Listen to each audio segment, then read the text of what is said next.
ನಮಸ್ತೆ ಮಿತ್ರರೇ, ಇವತ್ತೊಂದು ಸಣ್ಣ ಟಿಪ್.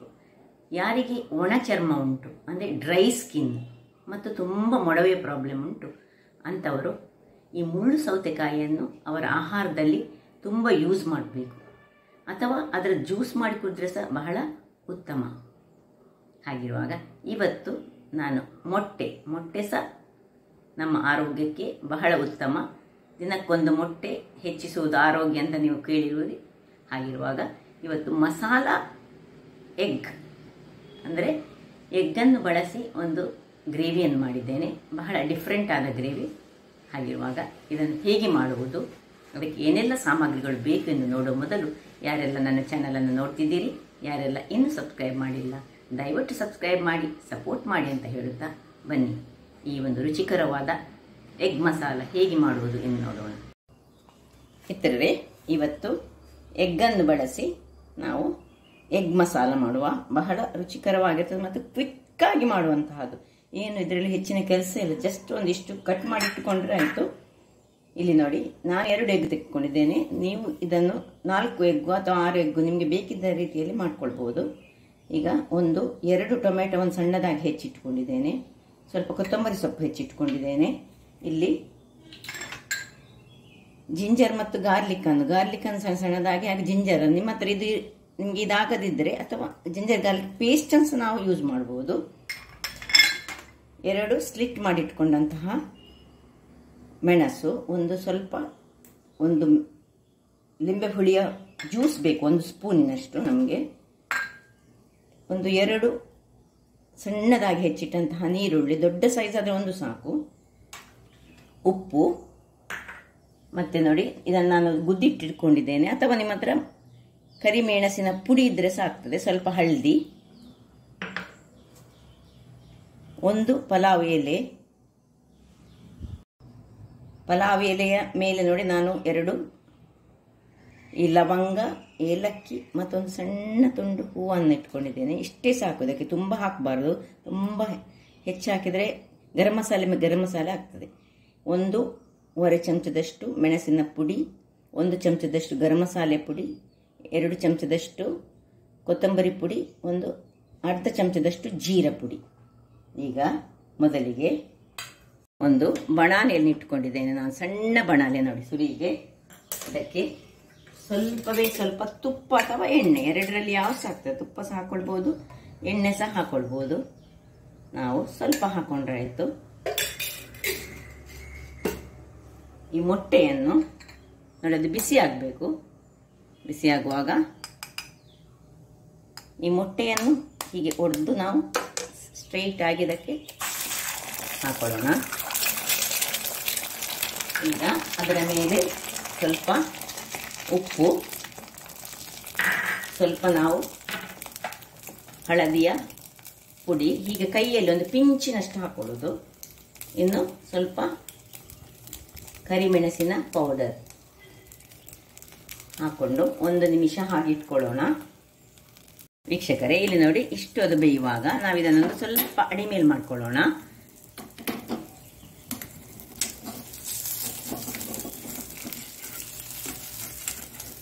ಇದರಲ್ಲಿ ಇಡಿಯೇ ಇರಬೇಕು, ಹೀಗೆ ಇರಲಿ.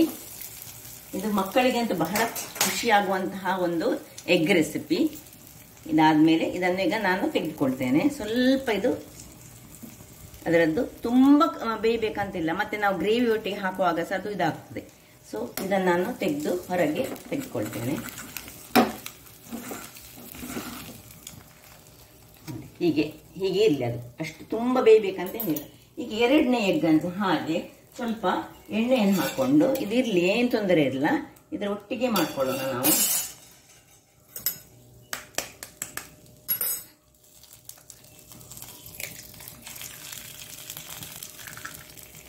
ಈಗ ಸ್ವಲ್ಪ ಉರಿ ದೊಡ್ಡದು ಬೇಕು. ಉಪ್ಪು, ಸ್ವಲ್ಪ ಹಳದಿಯ ಪೌಡರ್, ಸ್ವಲ್ಪ ಕರಿಮೆಣಸಿನ ಪೌಡರ್ ಹಾಕಿ ಹಾಗೆಯೇ ನಾನು ಮಾಡ್ಕೊಳ್ತೇನೆ. ಈಗ ಅದನ್ನು ಸಹ ಮತ್ತೆ ತೆಗೆದುಕೊಳ್ತೇನೆ. ನೋಡಿ, ಬೇಕಿದ್ರೆ ಇದನ್ನು ನಾವು ಮುಚ್ಚಳ ಮುಚ್ಚಿ ಸಹ 1 ನಿಮಿಷಗಳ ಕಾಲ ಬೇಯಿಸಿದ್ರೆ ಬೇಗ ಆಗ್ತದೆ.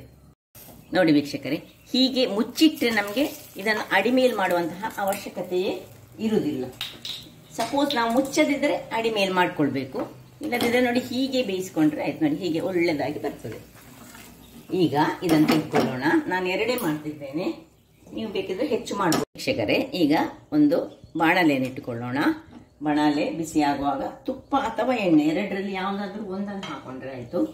ನಾವು ತುಪ್ಪ ಬೇಕಿದ್ರೆ ತುಪ್ಪದಲ್ಲಿ ಸಹ ಮಾಡ್ಕೊಳ್ಬೋದು. ನಾನೊಂದು 2 ಚಮಚಗಳಷ್ಟು ತೆಂಗಿನ ಎಣ್ಣೆಯನ್ನು ಯೂಸ್ ಮಾಡ್ಕೊಳ್ತಿದ್ದೇನೆ.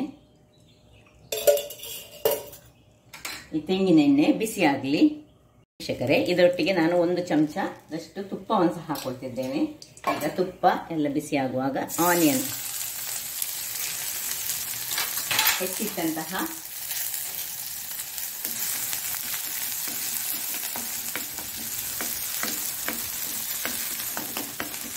ಇದು ಸ್ವಲ್ಪ ಕಲರ್ ಚೇಂಜ್ ಆಗುವಾಗ ಜಿಂಜರ್ ಗಾರ್ಲಿಕ್ನ ಪೇಸ್ಟ್ ಇದ್ರೆ ಪೇಸ್ಟ್ ಹಾಕೊಳ್ಳಿ, ಅಥವಾ ಜಿಂಜರ್ ಗಾರ್ಲಿಕ್ ಆದರೆ ಜಿಂಜರ್ ಗಾರ್ಲಿಕ್ ಹಾಕೊಳ್ಳಿ. ಕೆಲವರಿಗೆ ತುಂಡು ಸಿಕ್ಕಿದ್ರೆ ಒಳ್ಳೆಯದಾಗೋದಿಲ್ಲ, ಅಂಥವರು ಪೇಸ್ಟನ್ನು ಹಾಕೊಳ್ಳಿ. ಆ್ಯಕ್ಚುಲಿ ಮನೆಯಲ್ಲಿ ಜಿಂಜರ್ ಗಾರ್ಲಿಕ್ ಇದು ಪೇಸ್ಟ್ ಮಾಡಿ ಇಟ್ಟುಕೊಂಡ್ರೆ ಬಹಳ ಉತ್ತಮ. ಇದು ಒಳ್ಳೆ ಫ್ರೈ ಆಗಬೇಕು. ಇಷ್ಟೊತ್ತಿಗೆ ನಾವು ಬೇಕಿದ್ರೆ ಇದು ಆಪ್ಷನಲ್, ಕರಿ ಲೀವ್ಸನ್ನು ಸಣ್ಣದಾಗಿ ಹೆಚ್ಚಿಟ್ಟುಕೊಂಡು ಸ್ವಲ್ಪ ಹಾಕೊಳ್ಳೋಣ. ಮತ್ತು ಸ್ವಲ್ಪ ಕೊತ್ತಂಬರಿ ಸೊಪ್ಪು ದಂಟಿನೊಟ್ಟಿಗಿದ್ದದನ್ನು ಸ್ವಲ್ಪ ಹಾಕೊಳ್ಳೋಣ.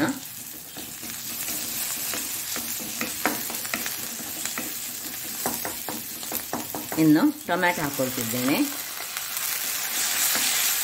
ಟೊಮ್ಯಾಟೊ 2 ಟೊಮ್ಯಾಟೊ ಹಾಕೊಳ್ಳಿ, ಸ್ವಲ್ಪ ಗ್ರೇವಿಗೆ ಒಳ್ಳೆಯದಾಗ್ತದೆ. ನಾನು ಒಳ್ಳೆ ಸ್ಮೂತ್ ಆಗಬೇಕೀಗ. ಈ 2 ಮೆಣಸಿನಲ್ಲಿ ನಾನು 1 ಮೆಣಸು ಸ್ಲಿಟ್ ಮಾಡಿದ್ದನ್ನು ಇದರಲ್ಲಿ ಹಾಕೊಳ್ತಿದ್ದೇನೆ.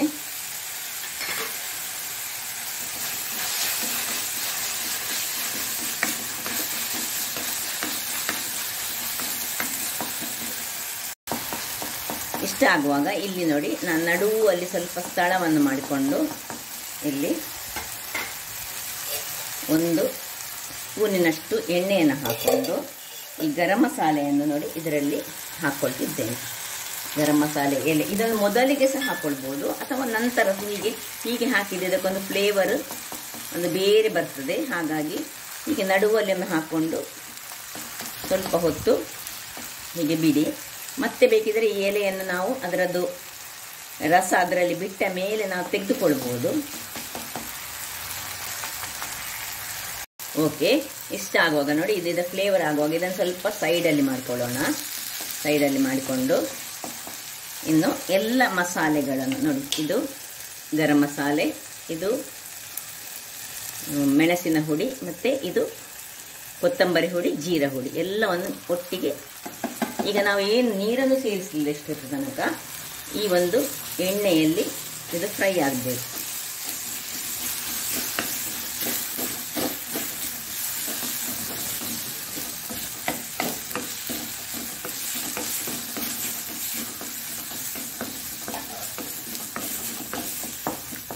ಸ್ವಲ್ಪ ಕರಿಮೆಣಸಿನ ಪುಡಿ ಅನಿಸಿದಕ್ಕೆ ಹಾಕೊಳ್ತಿದ್ದೇನೆ ನಾನು. ಸ್ವಲ್ಪ ಹಳದಿ ಪುಡಿಯನ್ನು ಹಾಕೊಳ್ತಿದ್ದೇನೆ.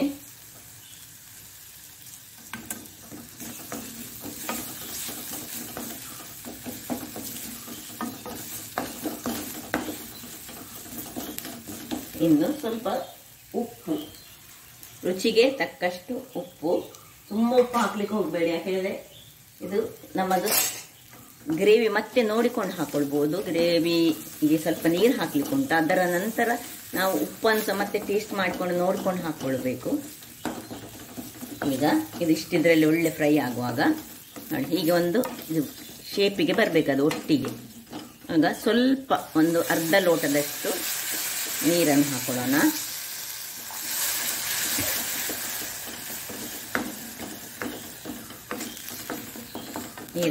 ಒಂದು ಲೋಟದಷ್ಟು ನೀರು ಹಾಕಿದ ಮೇಲೆ ನಾವು ನೋಡಿ ಇದು ಈ ಸ್ಥಿತಿಗೆ ಬರ್ತದೆ. ಆಗ ಚೂರು ಬೇಕಿದ್ರೆ ನಾವು ಅರ್ಧ ಲೋಟ ನೀರು ಹಾಕಿಕೊಂಡದ್ದು. ನಿಮಗೆ ಗ್ರೇವಿ ಸ್ವಲ್ಪ ಹೆಚ್ಚು ಬೇಕಿದ್ದರೆ ಇನ್ನೂ ಸಹ ಸ್ವಲ್ಪ ಹೆಚ್ಚು ಮಾಡ್ಕೊಳ್ಬೋದು, ನೀರು ಹಾಕ್ಕೊಳ್ಬೋದು. ನೋಡಿ ಇಷ್ಟ ಆಗುವಾಗ ಇದಕ್ಕೆ ನಾವು ಮುಚ್ಚಳವನ್ನು ಮುಚ್ಚಿ ಇದನ್ನು ಕುದಿಯಲು ಬಿಡೋಣ. 2 ನಿಮಿಷಗಳ ಬಳಿಕ ನೋಡಿ ಹೀಗೆ ಇದರಲ್ಲಿ ಎಣ್ಣೆ ಬಿಡಲಿಕ್ಕೆ ಶುರುವಾಗ್ತದೆ ನೋಡಿ. ಮೇಲಿನಿಂದ ಎಣ್ಣೆ ಬಿಡುವಾಗ ನಾವು ಈ 2 ಮೆಣಸನ್ನು ಇದರಲ್ಲಿ ಹೀಗೆ ಹಾಕೊಳ್ಳೋಣ. ಇನ್ನು ಈ ಲಿಂಬೆಯ ಹುಳಿಯನ್ನು ಇದಕ್ಕೆ ಹಿಂಡೋಣ. ಸ್ವಲ್ಪ ಲಿಂಬೆ ಸಾಕು, ಒಂದು ಅರ್ಧ ಸ್ಪೂನ್ನಷ್ಟು, ಇಷ್ಟಕ್ಕೆ ಅರ್ಧ ಸ್ಪೂನ್ ಸಾಕು. ಸ್ವಲ್ಪ ಹೆಚ್ಚು ಮಾಡೋದಾದ್ರೆ 1 ಸ್ಪೂನ್ನಷ್ಟು ಹಾಕೊಳ್ಳಿ.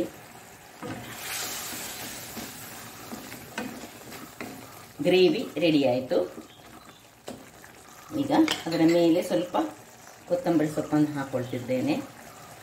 ಇನ್ನು ಇಲ್ಲಿ ನೋಡಿ ಮಾಡಿಟ್ಟಂತಹ ಈ ಒಂದು ಇದನ್ನು ಇದರಲ್ಲಿ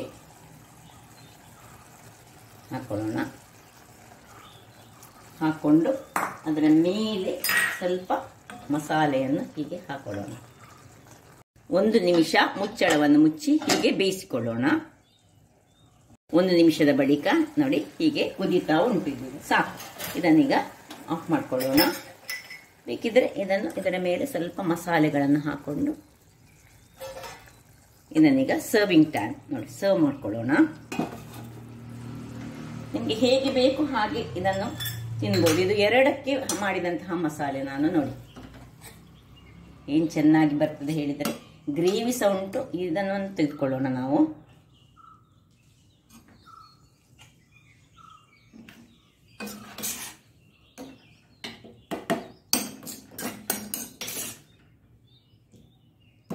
ತುಂಬ ಹೆಚ್ಚು ಗ್ರೇವಿ ಬೇಕಿದ್ರೆ ನೀರುಳ್ಳಿಯನ್ನು ಸ್ವಲ್ಪ ಜಾಸ್ತಿ ಮಾಡಿಕೊಳ್ಳಿ, ಅಥವಾ ನಿಮಗೆ ಟೊಮ್ಯಾಟೊ ಒಂದು ಸಣ್ಣ ಸಣ್ಣದಾದ 2-3, ದೊಡ್ಡದಾದರೆ 2 ಸಾಕು.